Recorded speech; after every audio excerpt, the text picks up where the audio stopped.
कल्पना कीजिए, एक आदमी अपनी पत्नी की बहुत ही बेरहमी से हत्या करता है और फिर उसी कमरे में उसी बिस्तर पर आराम से सो जाता है। हाँ, ये सुनने में एकदम मतलब कोई पछतावा नहीं, कोई भागने की कोशिश नहीं, और अगले दिन सुबह वो खुद उठकर अपने बॉस के पास जाता है और बड़ी ही शांति से सबको ये बात बता देता है। बिल्कुल, एक आम इंसान को तो ये सीधा सीधा कोल्ड ब्लडेड मर्डर ही लगेगा। हाँ, कोई भी इसे सोची समझी हत्या ही कहेगा, लेकिन कानून की नजर में ये हत्या, मतलब जो हम मर्डर कहते हैं, वो है ही नहीं। और यही वो पॉइंट है जहां आम इंसान की समझ और लीगल इंटरप्रिटेशन आपस में टकराते हैं। जब हम किसी क्राइम को बाहर से देखते हैं ना, तो वो हमें बिल्कुल ब्लैक एंड व्हाइट लगता है, लेकिन जब न्यायपालिका उसी घटना को देखती है तो उसे ह्यूमन साइकोलॉजी और उस पल के मेंटल स्टेट के उस ग्रे एरिया से गुजरना पड़ता है। और आज DLC legal news and knowledge के इस गहन अध्ययन में हम इसी ग्रे एरिया में उतरने वाले हैं। मेरा नाम नहीं, बल्कि आज का हमारा जो मिशन है वो ज्यादा जरूरी है। हम एक बहुत ही पेचीदा मनोवैज्ञानिक और कानूनी कंसेप्ट को समझने वाले हैं, जिसे हम लीगल टर्म्स में लॉस ऑफ सेल्फ कंट्रोल या आत्मनियंत्रण का खोना कहते हैं। राइट। और आज का हमारा बड़ा सवाल यही है कि क्या हर जान लेने वाला कृत्य कानून की नजर में मर्डर होता है? इस बात को हम गुजरात हाईकोर्ट के एक बेहद हिस्टोरिक जजमेंट के जरिए समझेंगे। हसमुख भाई भूरभाई वसावा बनाम गुजरात राज्य। ये केस सिर्फ एक क्राइम स्टोरी नहीं है, ये एक केस स्टडी है कि ह्यूमन फेल्टी, मतलब मानवीय दुर्बलता को कानून किस हद तक स्वीकार करता है। तो इस कानूनी भूल भुलैया में उतरने से पहले हमें ये समझना होगा कि उस रात असल में हुआ क्या था। बिल्कुल, फैक्ट्स जानना बहुत जरूरी है। तारीख थी 30 जुलाई 1997। जगह थी गोधरा का GEB quarters, quarter number E2। रात के करीब 9 बजे हैं। हाँ। पति हसमुख भाई, उनकी पत्नी धीरजबेन और उनका 4 साल का मासूम बच्चा एक साथ टीवी देख रहे हैं। बाहर से देखने पर यह बहुत ही नॉर्मल सी फैमिली इवनिंग लग रही है, लेकिन अंदर का माहौल कुछ और ही था। एग्जैक्टली। टीवी देखने के बाद तीनों एक ही कमरे में सोने चले जाते हैं, लेकिन वो शांति महज एक दिखावा थी। हसमुख भाई असल में सोए नहीं थे, वो बस सोने का नाटक कर रहे थे, क्योंकि उनके दिमाग में एक अलग ही उथल पुथल चल रही थी। हाँ, दस्तावेजों से पता चलता है कि हसमुख भाई को पिछले करीब 1 हफ्ते से अपनी पत्नी और अपने ही पड़ोसी, जो उनका सहकर्मी भी था, हर्षद कुमार शर्मा, उन दोनों के बीच अफेयर का शक था। और इसी शक के कारण वो उस रात बिस्तर पर जाग रहे थे। मतलब आप सोचिए, एक ऐसा इंतजार जो किसी भी इंसान को अंदर से खा सकता है। अगर मैं इसे एक एनालॉजी दूं तो ये एक प्रेशर कुकर की तरह था जो पूरे 1 हफ्ते से गैस पर चढ़ा हुआ था, शक की आंच पर। ये प्रेशर कुकर वाला एग्जाम्पल यहाँ एकदम परफेक्ट है, क्योंकि जब वो सीटी फटती है ना, तो इंसान के अंदर का जो लॉजिकल दिमाग है, सोचने समझने वाला हिस्सा है, वो पूरी तरह से स्विच ऑफ हो जाता है। कानून इसी स्विच ऑफ होने की अवस्था को बहुत बारीकी से परखता है। और वो सीटी फटी रात के ठीक 12:30 बजे। पत्नी धीरजबेन उठकर दूसरे कमरे में जाती है और उसी वक्त पिछले दरवाजे से वो प्रेमी यानी शर्मा घर के अंदर दाखिल होता है। और फिर पति उन्हें पकड़ लेता है। हाँ, हसमुख भाई जो पहले से ही जाग रहे थे, अचानक वहां पहुंचते हैं और उन दोनों को आपत्तिजनक स्थिति में रंगे हाथों पकड़ लेते हैं। साइकोलॉजिकल नजरिए से देखें तो ये एक इंसान के लिए बहुत बड़ा शौक है, अपने शक को सच होते देखना। लेकिन कानून के लिए सिर्फ शक का सच होना ही सब कुछ नहीं है। तो फिर असली ट्रिगर क्या था? इसके ठीक बाद जो हुआ, उसने इस केस की पूरी लीगल डायरेक्शन बदल दी। जब पति ने दोनों को पकड़ा तो वो शर्मा तो वहां से तुरंत भाग गया। हाँ, वो तो भागे गई, लेकिन पत्नी भागने या शर्मिंदा होने के बजाय वहीं खड़ी रहती है और अपने पति को एक बेहद खतरनाक धमकी देती है। वो कहती है कि यदि तुम हमारे बीच आए तो हम तुम्हें जिंदा नहीं छोड़ेंगे। एक तो आप रंगे हाथों पकड़ी गई और ऊपर से आप ही जान से मारने की धमकी दे रही हैं। ये तो एकदम उल्टा चोर कोतवाल को डांटे वाली बात हो गई। और यही वो एक पल था जिसने सब कुछ बदल दिया। आईपीसी की धारा 300 के तहत एक एक्सेप्शन है, अपवाद 1। ये कहता है कि यदि कोई व्यक्ति गंभीर और अचानक उकसावे के कारण, यानी ग्रेव एंड सडन प्रोवोकेशन के कारण अपना आत्मनियंत्रण खो बैठता है और किसी की जान ले लेता है, तो वो मर्डर की कैटेगरी में नहीं आता। तो मतलब क्या कानून ये मानता है कि पत्नी का अफेयर पकड़ना और उसकी धमकी सुनना जान लेने को जस्टिफाई करता है? नहीं नहीं, बिल्कुल नहीं। जस्टिफाई करना और सजा कम करना दोनों बहुत अलग बातें हैं। समझाएं जरा। कानून इस कृत्य को सही नहीं खिला रहा। कानून सिर्फ ये मान रहा है कि इस पर्टिकुलर मोमेंट में हसमुख भाई का मनोवैज्ञानिक संतुलन पूरी तरह से टूट गया था। ओके। इसे 2 हिस्सों में देखिए। पहला, पत्नी को किसी और के साथ देखना। ये एक ऐसा आघात है जो बहुत गंभीर है, मतलब ग्रेव है। हाँ। और दूसरा, उसी पल पत्नी की तरफ से जान से मारने की धमकी मिलना। ये एकदम अचानक था, यानी सडन था। तो दोनों मिलकर ग्रेव एंड सडन प्रोवोकेशन बन गए। एग्जैक्टली। इन दोनों ने मिलकर पति के दिमाग को पूरी तरह ब्लैंक कर दिया। उसका आत्मनियंत्रण पूरी तरह से खत्म हो गया। यानी उस पल में वो ये सोच ही नहीं पाया कि वो क्या कर रहा है। उसका जो रिएक्शन था वो पूरी तरह से अनियोजित था, बिल्कुल अनप्लान्ड था। लेकिन मुझे जो बात सबसे ज्यादा शॉकिंग लगती है वो है उस लॉस ऑफ कंट्रोल के दौरान हुई हिंसा।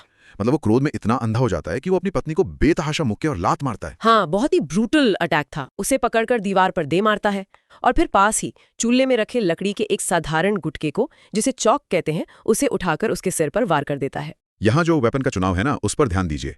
ये कोर्ट के लिए एक बहुत बड़ा क्रिटिकल पॉइंट था। लकड़ी का गुटका। हाँ, अगर हसमुख भाई ने पहले से अपने तकिए के नीचे चाकू या कोई कुल्हाड़ी छिपाकर रखी होती तो इसका मतलब होता कि वो पूरी तैयारी में था। मतलब प्री मेडिटेशन था। सही कहा, तब वो मर्डर होता।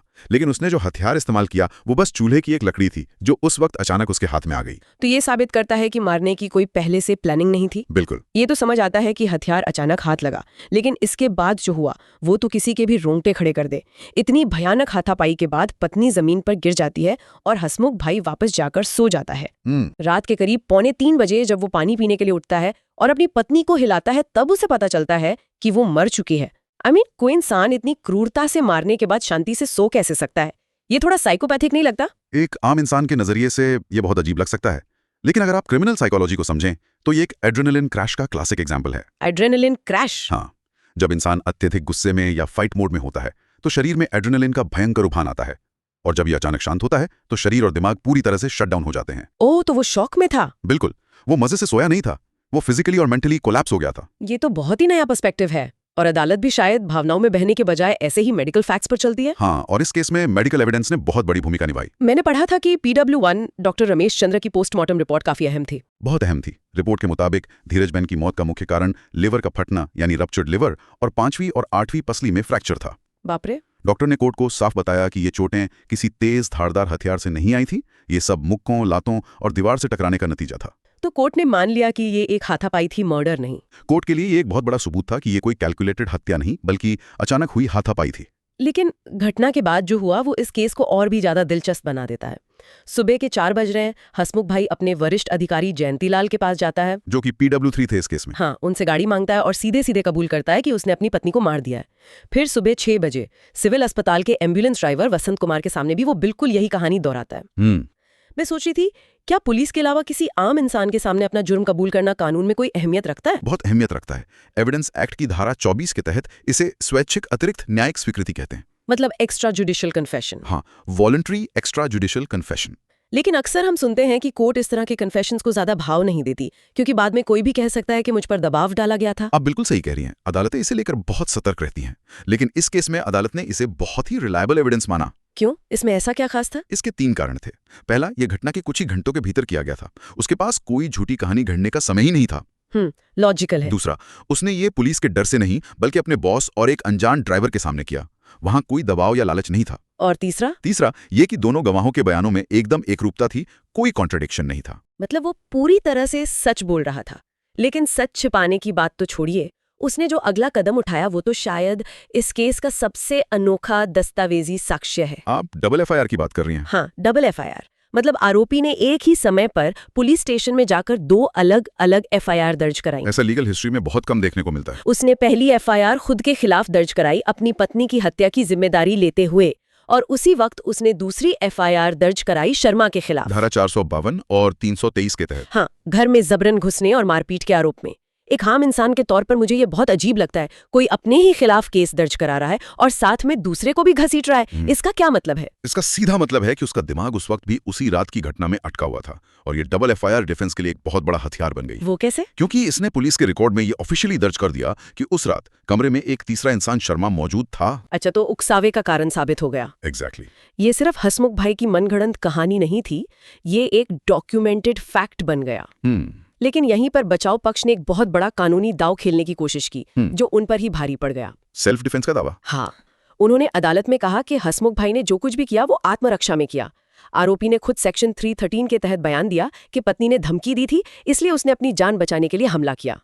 अब देखिए, अगर कोई मुझे जान से मारने की धमकी दे रहा है तो मैं अपना बचाव तो करूंगी ही ना। फिर कोर्ट ने आत्मरक्षा का ये दावा खारिज क्यों कर दिया? क्योंकि सेल्फ डिफेंस यानी धारा 100 का कानून भावनाओं पर नहीं बल्कि फैक्ट्स पर काम करता है। कोर्ट ने इस दावे को 3 बहुत ही सॉलिड रीजन से रिजेक्ट किया। वो क्या थे? पहला, कोई आसन्न शारीरिक खतरा नहीं था, मतलब कोई इमिनेंट डेंजर नहीं था। धीरज बहन ने जो धमकी दी थी वो सिर्फ वर्बल थी, उसके हाथ में कोई हथियार नहीं था। अच्छा, और दूसरा कारण? दूसरा ये कि जो व्यक्ति असल में कोई खतरा पैदा कर सकता था, यानी वो प्रेमी शर्मा, वो तो हाथापाई शुरू होने से पहले ही वहां से भाग चुका था। और तीसरा सबसे जरूरी कारण जिसने आत्मरक्षा के तर्क को पूरी तरह खत्म कर दिया, वो था समानुपातिक बल या प्रोपोर्शनेट फोर्स का अभाव। मतलब जितनी जरूरत हो उतना ही बल प्रयोग करना। हाँ, कानून कहता है कि आत्मरक्षा एक रक्षात्मक अधिकार है, कोई प्रतिशोध या बदला नहीं है। अगर मैं इसे एक आसान उदाहरण से समझूं, तो अगर कोई मुझे थप्पड़ मारता है तो मैं बचाव में उसे धक्का दे सकती हूँ, लेकिन मैं उस पर मशीन गन चलाकर ये नहीं कह सकती कि जज साहब ये सेल्फ डिफेंस था। एकदम परफेक्ट एग्जाम्पल है ये। और यहाँ बिल्कुल यही हुआ। पति ने लगातार घूंसे मारे, दीवार पे पटका और फिर भारी लकड़ी से वार किया। ये सेल्फ डिफेंस की लिमिट क्रॉस कर चुका था। ये बचाव नहीं, अंधा गुस्सा था। बिल्कुल। तो अगर ये आत्मरक्षा नहीं थी तो क्या ये हत्या थी? यहीं पर पूरा केस दो शब्दों के बीच में आके अटक जाता है, इरादा बनाम ज्ञान, इंटेंट वर्सेस नॉलेज। और यहीं आईपीसी की असली पेचीदगी सामने आती है, सेक्शन 302 और 304 के बीच का फर्क। थोड़ा इसे सिंपल भाषा में डिकोड करते हैं हमारे लिसनर्स के लिए। अब शॉ धारा 302 यानी मर्डर, इसमें जान लेने का साफ और पहले से तय इरादा होता है, इंटेंट होता है। ओके। लेकिन धारा 304, जिसे गैर इरादतन हत्या या कल्पेबल होमिसाइड कहते हैं, वो दो हिस्सों में बटी है, पार्ट 1 और पार्ट 2। तो पार्ट 1 क्या कहता है? धारा 304 पार्ट 1 तब लगती है जब मारने का इरादा तो हो, लेकिन वो अचानक और गंभीर उकसावे में किया गया हो। मतलब आप मारना चाहते थे, लेकिन उकसावे के कारण आपका दिमाग आपके कंट्रोल में नहीं था। समझ गई। और पार्ट 2? पार्ट 2 तब लगता है जब जान लेने का कोई इरादा ना हो, इंटेंट ना हो, लेकिन आपको ये ज्ञान या नॉलेज जरूर हो कि आप जो कर रहे हैं उससे सामने वाले की मौत हो सकती है। ओह आई सी। तो अगर हम इसे हसमुख भाई के केस पर लागू करें तो क्योंकि उसने पहले से कोई हथियार नहीं छिपाया था तो मारने का स्पष्ट इरादा तो साबित नहीं होता। एग्जैक्टली। कोर्ट ने भी माना कि मारने का कोई इंटेंट नहीं था। लेकिन उसने जो इतने घूंसे मारे, लकड़ी से मारा, इतना तो ज्ञान होता ही है ना कि इससे कोई मर सकता है। और यहीं पर ज्ञान या नॉलेज का फैक्टर आ जाता है। किसी भी नॉर्मल इंसान को यह पता होता है कि किसी के सिर पर भारी लकड़ी मारने से उसकी जान जा सकती है। तो मामला इरादे का नहीं, ज्ञान का बन गया। एकदम सही। उकसावे ने इरादे को खत्म कर दिया, लेकिन उस क्रूरता ने ज्ञान को साबित कर दिया। इसीलिए कोर्ट ने इसे गैर इरादतन हत्या माना। ये सच में एक मास्टर क्लास है कि हमारा कानून कैसे काम करता है। और फाइनली हम फैसले पर आते हैं।